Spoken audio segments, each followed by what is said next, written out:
ætla að halda örnámskeið hérna. Okay. Ítir á örina. Já. Örnámskeið. Herðu, góðan daginn og velkomin öll og mikið gaman að vera með ykkur hérna í dag. Ég Betty. Og ég Maj-Britt. Og við vorum svolítið að velta fyrir okkur. Hvernig viljum við nálgast, hvernig viljum við að erindið okkar verði í dag? Þannig að við ákvaðum að fjalla fjölgun innflytjenda eins og kom fram og fjármagn í íslensku námi á vettvangi framhaldsfræðslunnar. Þannig að það er kannski svolítið mikilvægt að taka það fram strax í byrjun að þegar við förum að kortleggja og sjá hvar fjármagni liggur að þá erum við að skoða eingöngu á vettvangi framhaldsfræðslunnar. Annað er bara verkefni fyrir aðra. Eða okkur seinna. Já, eða okkur seinna. Við vorum svo áhugað saman. En þú ítir bara á örina og svo gerist þetta. En þetta er það sem við ætlum að taka fyrir í dag. Að eins og þið sjáu hérna vinstra megin og þá líka hægra megin, að þá er það fjármagnið sem Mennta- og barnamálaráðuneytið úthlutar bæði þá í fræðslusjóð og í liðin íslenska fyrir útlendinga samkvæmt fjárlögum. Við vorum bara svona að teikna þetta upp. Eins og kom fram hjá Guðmundi áðan, þá er það þannig að fræðslusjóður, hann styrkir ákveðnu upphæði í verkfæri framhaldsfræðslunnar. Það er vottanám og það er það eingöngu sem við ætlum að taka fyrir í dag. Það er líka í raunfærni, mat og ráðgjöf.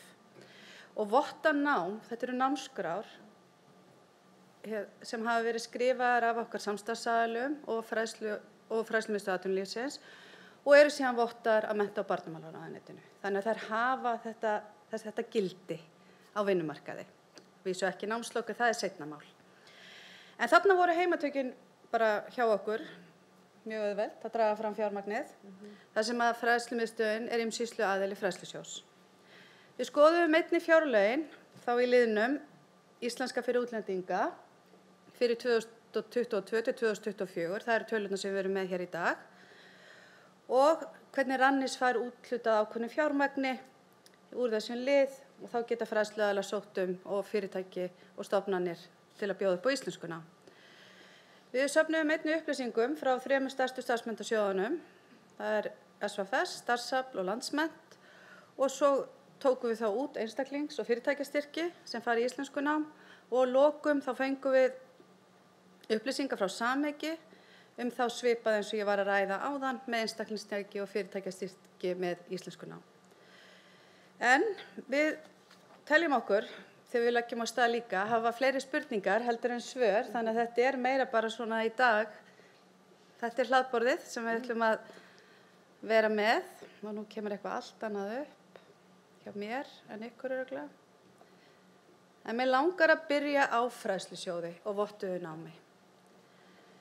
En fræðslusjóður, hann er þegar það er úthlutað úr fræðslusjóði, þá er það eingöngu til okkar samstarfsaðila þessara 14 sem flestar eru hér í dag og líklega á vefnum að horfa því að þær eru út allt land. Og þær bjóða upp á vottanám. Árið 2022, ef við horfum þá bara eingöngu á námskrárnar, þá voru 511 milljónir sem fóru í námskrár og þið sjáu svolítið hlutfallið þarna að það er 69% árið 22 íslenskir ríkisborgarar en 31% erlendir ríkisborgarar. Á síðasta ári þá varð aukning og það fer þá úr 31% upp í 51% sem er vottanám. Námskrárnar okkar þær eru þannig að þær eru bæði almennar, starfstengdar og sérsniðnar. Og þegar ég tala sérsnið þá er ég að tala að þá er áhersla á íslensku. Og þetta eru námskrár sem eru búin að vera lengi í gangi, lengi til og eru vottaðar af Mennta- og barna. Þá ætlum við að draga þetta aðeins betur út og eingöngu þá horfa á, já, ég held að þetta væri hér, horfa á erlenda ríkisborgara í námi, þá hjá okkar samstarfsaðilum sem sækja vottanám. Og ástæðan fyrir við erum að nota hér erlendis ríkisborgarar er að það birtist þannig í tölfræðinni hjá okkur, en svo erum við líka með innflytjendur sem eru komið tvöfalt ríkisfang, en þá birtast þeir í hinu tölunum. Þannig að við erum kannski ekki, þetta getur verið meira. En að því að við fórum hér inn á áðan að það er 51% árið 2024, að þá sjáið þið að það eru 257,5 milljónir sem þá sem erlendir ríkisborgarar sækja í almennar og starfstengda námsgráður. Og við sjáum það líka að erlendir ríkisborgarar, þeir eru mun duglegri, ég ætla bara að fá að segja það, að sækja starfstengt nám. Að því ef við berum síðan saman námið eins og hjá íslensku ríkisborgurunum, þá er mun algengara að þeir sæki í bóklegt nám, þá inn á vettvangi framhaldsfræðslunnar. Sérsniðið nám er eins og ég var að draga fram núna, það er íslensku nám hluti og það er alltaf að verða meira og meira. Og við náttúrulega vitum ekki hvernig það verður árið 2025. Og þá, kannski það sem við erum líka dálítið að draga hérna fram, það á sér stað líka íslensku nám innan framhaldsfræðslunnar, þá í gegnum fræðslusjóð.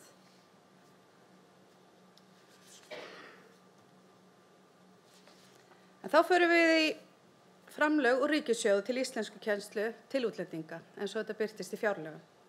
Og árið 2022, þegar við förum að rýna, árið 2022 þá svona förum við að horfa á, það eru hérna 149 milljónir sem er úthlutað í íslensku og einhvern veginn þá héldum við að allt þetta fjármagn rynni til Rannís.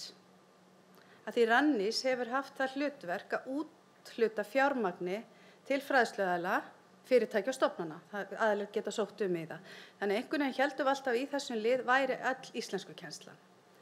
En þegar við fórum síðan að rýna í tölurnar, þá sáum við að svo var ekki. Að svo er ekki. Að því það er eitthvað líka sem er annað, sem er bara ekki alveg nægilega ljós hvað er og við getum ekki svaraði. Nema kannski fyrir árið 2025, eins og Guðmundur kom inn á áðan, að þá eru 200 milljónir sem fara í þróunarstyrki. Við skoðum líka að það er hjá háskólunum líka verið að úthluta, það er verið að úthluta úr innflytjendasjóði þróunarstyrki, það er líka úr fræðslusjóði, þannig að það er margt í gangi, en við náttúrulega vorum í rauninni bara að draga fram þessa mynd hér í dag. Og það var líka gott að sjá í fjárlögum núna að eitt af markmiðunum er að móta heildstæðri stefnu. En þá líka kemur stundum, en hver er stefnan? Og það er þessi umgjörð íslenskunámi fullorðinna innflytjenda. Það er aðgengi, það er gæði, það er skilvirkni, mælikvarðar og fleira. Þannig að það, eins og ég segi, þegar við förum í þetta þá vaknum fleiri spurningar. Nú er komið að þér. Er það ég? Já.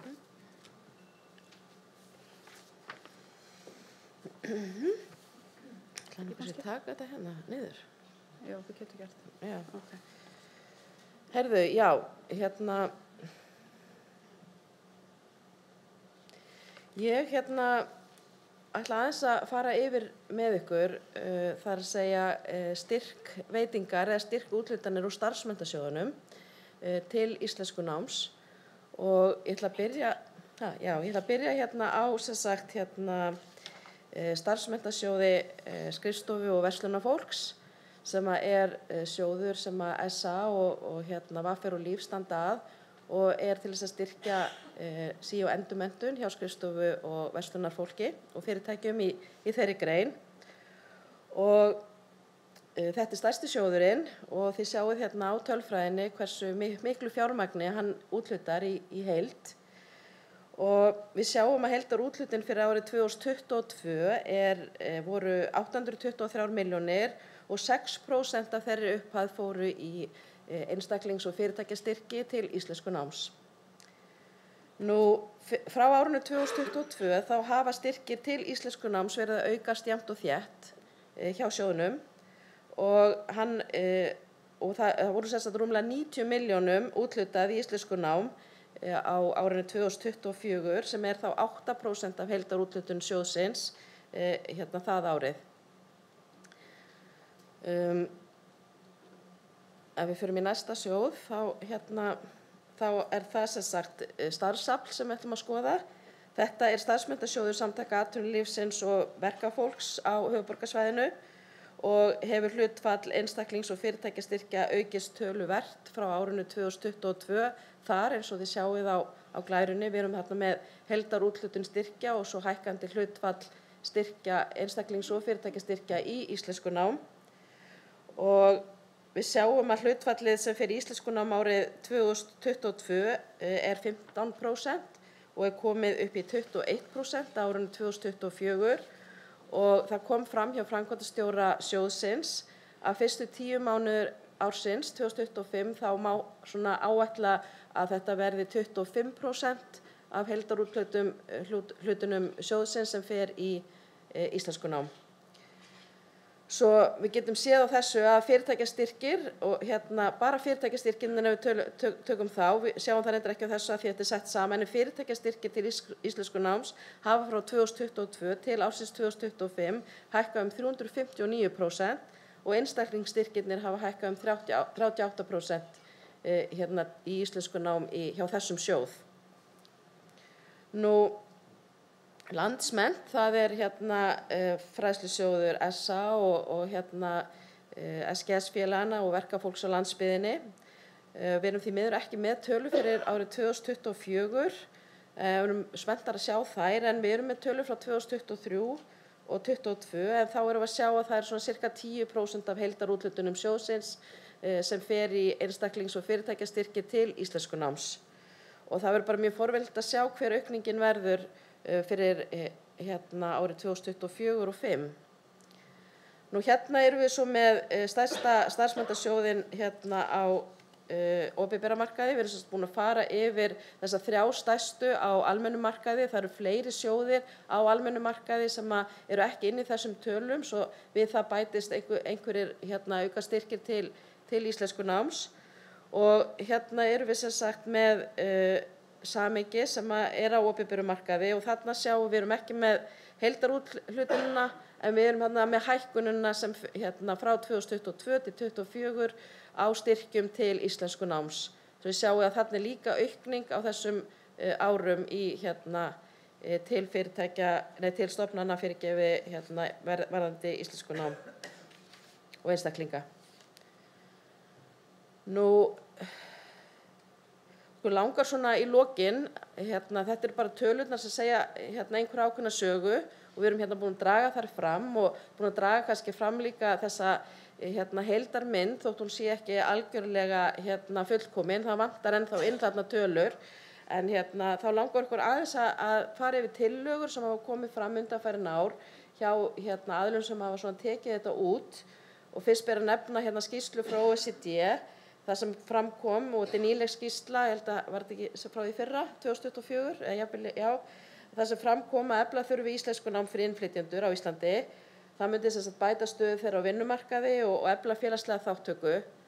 Við erum líka með verkefni sem kallaðist Raddir innflytjenda og var styrkt af norrænu ráðherranefndinni og framkvæmt af Fræðslumiðstöð atvinnulífsins.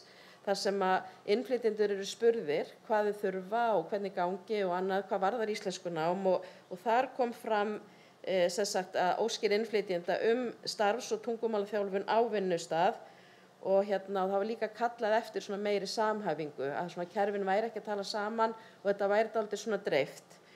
Og svo er gömul, vil ég segja, 10 ára svona úttekt frá sem Capacent vann fyrir menntamálaráðuneytið árið 2015, það sem er verið að kalla eftir þessari heildstæðu stefnu og varðandi íslenskunám fyrir innflytjendur og við kannski erum svolítið ennþá þar að kalla svolítið eftir þessari heildarstefnu og að við séum svolítið með kannski fjármögnunina aðeins skýrari og ekki á einum stað, hún sé náttúrulega dreifð en við séum með tölfræði og gögn á einum stað.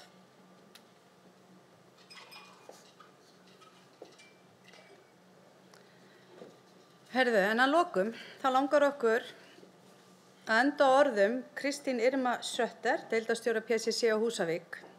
En hún sagði á málþingi ASÍ stöðu kvenna á erlendum uppruna á kvennafrídaginn þessi orð: hvernig er samfélagið að horfa á okkur?